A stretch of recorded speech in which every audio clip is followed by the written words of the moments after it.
Welcome to Learnino. നമ്മൾ ഇന്ന് IBPS ക്ലർക്കിന്റെ previous year questions ആണ് നോക്കുന്നത്. പ്രീവിയസ് ഇയർ ക്വസ്റ്റ്യൻസ് ആണ്. IBPS ക്ലർക്കിന്റെ പ്രീവിയസ് ഇയർ ക്വസ്റ്റ്യൻസ് ആണ്. ക്വാണ്ട് ആണ്, നമ്മൾ ക്വാണ്ട് സെക്ഷൻ ആണ് നോക്കുന്നത്. അപ്പൊ നമുക്ക് ഫസ്റ്റ് ക്വസ്റ്റ്യനിലേക്ക് പോവാം. A invested ₹5,000 in a business and after 6 months B also joined.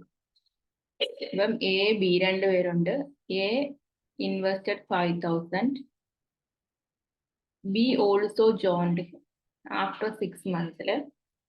B also, at the end of the year, B received ₹2,700 profit out of 8,700. 8700 2700. അപ്പൊ 8,700 2,700 കിട്ടി. ആർക്കാണ് അത്രയും കിട്ടിയത്? ബിക്ക്. ബിയുടെ പ്രോഫിറ്റ് 2,700. എയുടെ പ്രോഫിറ്റോ 6,000.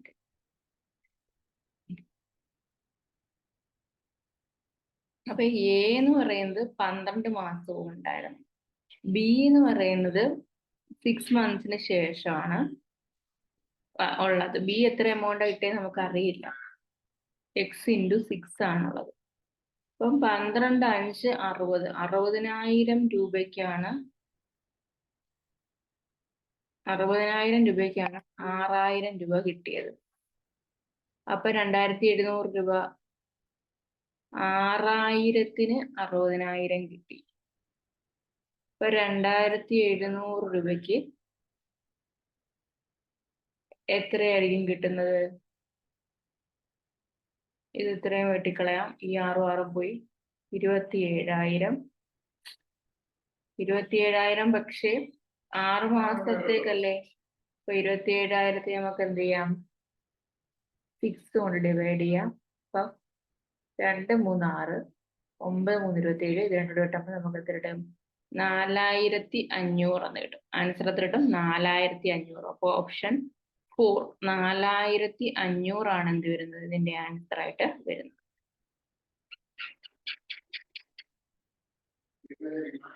If the market price of a laptop, അപ്പൊ market price ഉണ്ടല്ലേ.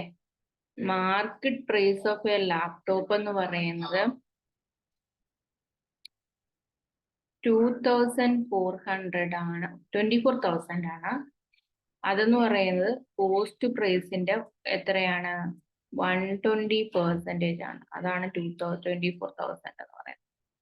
Laptop is sold at a profit of ₹1,000. 1,000-നാണല്ലോ എന്ത് ചെയ്യുന്നത്? പ്രോഫിറ്റ് 1,000 rupees-നാണ് എന്ത് ചെയ്യുന്നത്? നമ്മള് വിൽക്കുന്നതെന്ന് പറയും. ഡിസ്കൗണ്ട് പെർസെന്റേജ് ആണ് ചോദിച്ചിരിക്കുന്നത്. അപ്പൊ നമുക്ക് കോസ്റ്റ് പ്രൈസ് ആദ്യം കണ്ടുപിടിക്കാം. കോസ്റ്റ് പ്രൈസ് എന്ന് പറയുന്നത് കണ്ടുപിടിക്കാലോ. ഇതിൽ നിന്നും 12 12 2 12 24. അപ്പം 2 3 4 5 ഇത്രയും രൂപ കിട്ടി. ഇത്രയും രൂപ നമുക്ക് കിട്ടി അല്ലേ? കോസ്റ്റ് പ്രൈസ് കിട്ടി. അപ്പം ഇപ്പൊ കോസ്റ്റ് പ്രൈസിന് 1,000 രൂപ ലാഭം കിട്ടിയെന്ന് പറഞ്ഞു. അപ്പൊ 2,01,000 വിറ്റിരിക്കുന്നത്.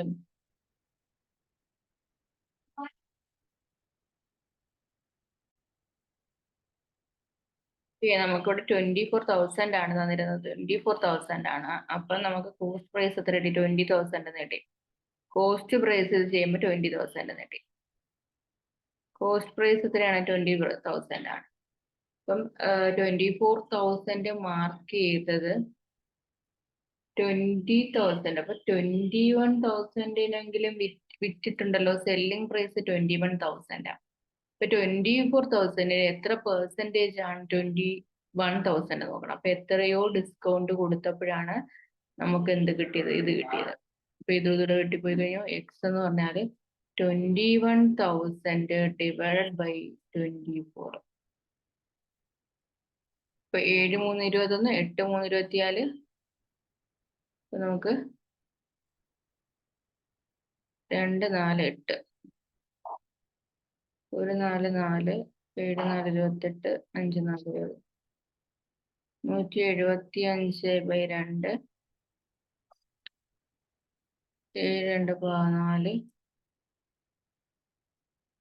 10 87.5 87.5 ഇവിടെ കിട്ടുന്നത്. അപ്പൊ അതിന്റെ അർത്ഥം എത്രയാണ്? 12.5 ആണ് എന്തെന്ന് പറയുന്നത് ഡിസ്കൗണ്ട് പെർസെന്റേജ് എന്ന് പറയുന്നത്. 12.5 ഡിസ്കൗണ്ട് പെർസെന്റേജ് എന്നാണ് കിട്ടുന്നത്. അപ്പൊ എങ്ങനെയാണ്? 24,000 ആണ് മാർക്കറ്റ് പ്രൈസ് എന്ന് തന്നിട്ടുണ്ട്. കോസ്റ്റ് പ്രൈസ് കണ്ടുപിടിക്കാൻ വേണ്ടിയിട്ട് 20% മോർ ദാൻ കോസ്റ്റ് പ്രൈസ് ആണ് 24,000 തന്നിട്ടുണ്ട്. അപ്പൊ കോസ്റ്റ് പ്രൈസ് എത്രയാണെന്ന് അറിയില്ല. കോസ്റ്റ് പ്രൈസ് ഇൻറ്റു 120/100 ആണ് 24,000 എന്ന് എഴുതി. ഇനി കോസ്റ്റ് പ്രൈസ് എന്ന് പറഞ്ഞു കഴിഞ്ഞാൽ കണ്ടുപിടിക്കാലോ. ഇതിൽ നിന്ന് 24,000 ഇൻറ്റു 100 ഡിവൈഡഡ് ബൈ 120. ഇതിൽ നമുക്ക് കോസ്റ്റ് പ്രൈസ് 20,000 എന്ന് കിട്ടി. അപ്പൊ 20,000 കോസ്റ്റ് പ്രൈസ് ഇതിന്റെ കൂടെ ഒരു 1000 ആണ് പ്രോഫിറ്റ് എന്ന് പറഞ്ഞിട്ടുണ്ട്. അപ്പൊ 21,000 എന്തെന്ന് പറയുന്നത് വിറ്റെന്ന് മനസ്സിലായി. 21,000 വിറ്റു. എത്ര മാർക്ക് ചെയ്ത സാധനം? 24,000 മാർക്ക് ചെയ്ത സാധനം 21,000 വിറ്റു. അപ്പൊ എന്ത് ചെയ്തു? 24,000 എത്ര ശതമാനമാണ് 21,000 നോക്കും. അപ്പൊ എത്രയാണ്? 87% ദാറ്റ് മീൻസ് അത്രയാണ് 12.5% ഡിസ്കൗണ്ടിലാണ് വിറ്റതെന്ന് നമുക്ക് മനസ്സിലാക്കാനായിട്ട് പറ്റും. നമുക്ക് അടുത്ത ക്വസ്റ്റ്യനിലേക്ക് പോകാം. T alone can എന്താണ്? T alone can complete the work in 12 days. T plus U can work a piece of work and completed 1/3 of the work in 1/3 of the work എത്ര 3 days. അപ്പൊ വർക്ക് എത്ര days ഉണ്ടാ? 21. Full work 1/3 of the work 3 days. അപ്പൊ full work എത്ര ദിവസം കൊണ്ടായിരിക്കും? 9 days കൊണ്ടല്ലേ? 9 days കൊണ്ട് കംപ്ലീറ്റ് ചെയ്യാനായിട്ട് പറ്റും. ടിയും യുവും കൂടി T can complete a work in 12 days. T plus U together worked one piece of work and completed 1/3 of the work in 3 days. T plus U എത്ര 9 days കൊണ്ട് ചെയ്തു എന്ന് മനസ്സിലായി. In how many days U alone can complete the same piece of work? അപ്പൊ ഇത് രണ്ടിന്റെയും കൂടെ LCM 36. ഇപ്പൊ 36/12 ഒരു 12 2 3 12. Efficiency of T 3, efficiency of T plus U 4. 36/9 4 കിട്ടും. അപ്പൊ യുവിന്റെ എഫിഷ്യൻസി 1 ആണ് കിട്ടി. അപ്പൊ അതിന് എന്താണ്? In how many days you alone can complete the piece of work? You alone can എത്ര ദിവസം കൊണ്ടാ? 36 ഡിവൈഡ് ബൈ എത്രയാണ്? യുവിന്റെ എഫിഷ്യൻസി 1. 36 ഡേയ്സ് കൊണ്ട് നമുക്ക് എന്ത് ചെയ്യാൻ പറ്റും? കംപ്ലീറ്റ് ചെയ്യാനായിട്ട് പറ്റും. 36 ഡേയ്സ് കൊണ്ട് നമുക്ക് കംപ്ലീറ്റ് ചെയ്യാനായിട്ട് പറ്റും.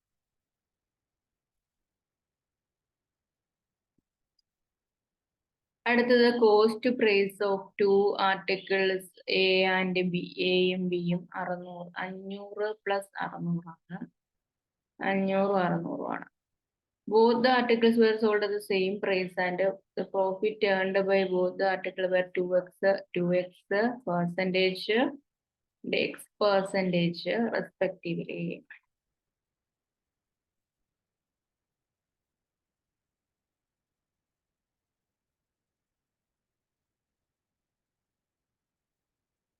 അപ്പൊ രണ്ട് എയും ബിയും അതിന്റെ cost price A and B are 500 600 തന്നിട്ടുണ്ട്. Both the articles were sold at the same price and the profit earned by both the articles profit ആണ്. പ്രോഫിറ്റ് സെയിം പ്രൈസിലാണ് ഇത് രണ്ടും വിൽക്കുന്നത് എന്ന് പറഞ്ഞിട്ടുണ്ട്. എയുടെ സെല്ലിംഗ് പ്രൈസ് ആണ് ചോദിച്ചിരിക്കുന്നത്. അപ്പോഴ് നമുക്ക് തന്നിരിക്കുന്നത് ആർട്ടിക്കിൾസ് രണ്ടും വിൽക്കുന്നത് ഒരേ വിലക്കാണ്. Selling price of 1 equal to selling price of 2 ആണ്. കോസ്റ്റ് പ്രൈസും തന്നിട്ടുണ്ട്. കോസ്റ്റ് പ്രൈസ് 500 ഇൻറ്റു പ്രോഫിറ്റ് ആണല്ലോ. അപ്പം 2x/100. ഇപ്പൊ നമ്മളിവിടെ 100 പ്ലസ് 2x പ്രോഫിറ്റ് ആയതുകൊണ്ട് equal to 600 into 100 plus X by എന്താണ് 100 എന്ന് കിട്ടി. ഇത് നമുക്ക് ഇത് രണ്ടും വെട്ടിപ്പോവും. നമുക്കിവിടെ ഉള്ളത് ഇത് രണ്ടും വെട്ടിപ്പോയി. 5 × 100 + 2x = 6 × 100 + x ആണ്. നമുക്ക് 500 + 10x = 600 + xx എന്ന് കിട്ടും. അപ്പം 600/500 -500 100. ഇത് 4x ആണ്. x = 25 എന്ന് കിട്ടും. x എന്ന് പറഞ്ഞാൽ എത്ര? 25 എന്ന് കിട്ടും. ഇപ്പൊ പ്രോഫിറ്റ് എന്ന് പറഞ്ഞാല് ഇതിന്റെ സെല്ലിംഗ് പ്രൈസ് ഓഫ് ആർട്ടിക്കിൾ അല്ലേ? സെല്ലിംഗ് പ്രൈസ് എന്ന് പറയുന്നത് എത്രയാന്ന് പറഞ്ഞേക്കുന്നത്? 500 × 100 + 2x എന്ന് പറയുമ്പോൾ 2 × x 150/100. അപ്പൊ ഇതും പോകും, ഇതും പോകും. 15 × 5 750. ഓപ്ഷൻ 3 കിട്ടും. 750. അപ്പൊ നമുക്ക് ഇതൊന്നും കൂടി പറയാം.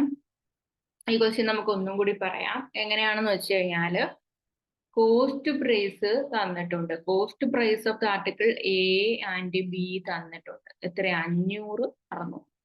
അപ്പൊ നമ്മളിവിടെ എഴുതിയിട്ടുണ്ടല്ലോ. എന്താണ് ഇവിടെ എഴുതിയിട്ടുണ്ട്? Cost price of one article. ഒന്നാമത്തത് കോസ്റ്റ് പ്രൈസ് ഓഫ് രണ്ടാമത്തെ ആർട്ടിക്കിൾ 500, 600. പ്രോഫിറ്റും തന്നിട്ടുണ്ട്. ഒന്നാമത്തെ ആർട്ടിക്കിളിന്റെ 2x%, രണ്ടാമത്തെ x%. Both articles were sold at the same price. രണ്ടും ഒരേ പ്രൈസിന്. അപ്പൊ സെല്ലിംഗ് പ്രൈസ് SP1 = SP2 ആണെന്ന് ഇവിടെ എഴുതി വെച്ചിട്ടുണ്ട്. ഇപ്പൊ സെല്ലിംഗ് പ്രൈസ് എന്ന് പറഞ്ഞാൽ എന്താ? കോസ്റ്റ് പ്രൈസ് പ്ലസ് പ്രോഫിറ്റ് ആണല്ലോ സെല്ലിംഗ് പ്രൈസ്.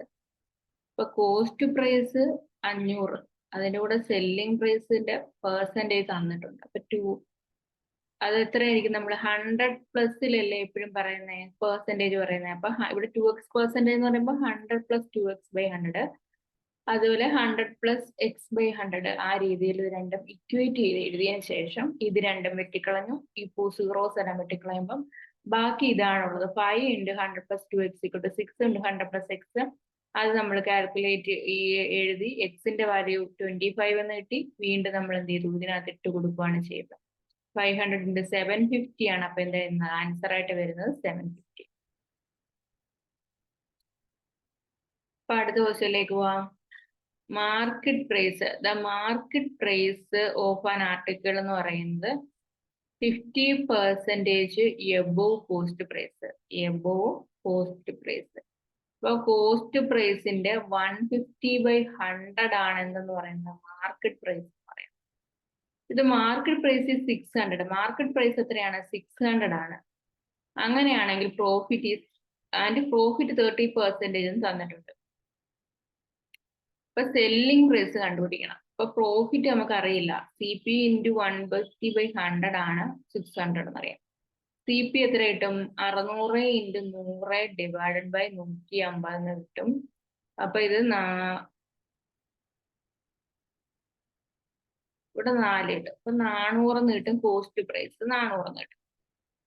പ്രോഫിറ്റ് 30%. പ്രോഫിറ്റ് എത്രയാ? 30% എന്ന് പറഞ്ഞു.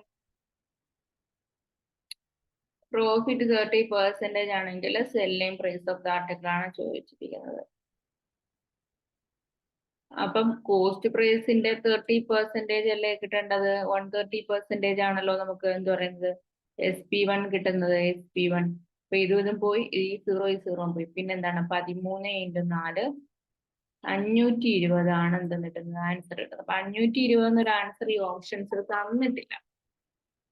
അപ്പൊ market price 50% above cost price ആണ്. അപ്പൊ മാർക്കറ്റ് പ്രൈസ് കണ്ടുപിടിക്കാനായിട്ട് കോസ്റ്റ് പ്രൈസ് × 150/100. അപ്പൊ കോസ്റ്റ് പ്രൈസ് × 150/100 എന്ന് പറഞ്ഞാൽ 600 ആണ്. കോസ്റ്റ് പ്രൈസ് = 600 × 100/150 = 400 എന്നാണ് നമുക്ക് ആൻസർ ആയിട്ട് വരുന്നത്. അപ്പൊ ഈ 400ന്റെ 130% പിന്നെ കണ്ടുപിടിച്ചാൽ എന്ത് ചെയ്യാൻ പറ്റും? Selling price of the article കണ്ടുപിടിക്കാനായിട്ട് പറ്റത്തുള്ളൂ. 30% ആണ് പ്രോഫിറ്റ് എന്നും പറഞ്ഞു. അപ്പൊ ഇത്രയും കിട്ടിയല്ലോ. അപ്പൊ നമുക്ക് അടുത്ത ക്വസ്റ്റ്യൻസ് വേറൊരു സെക്ഷനിലൂടെ നോക്കാം.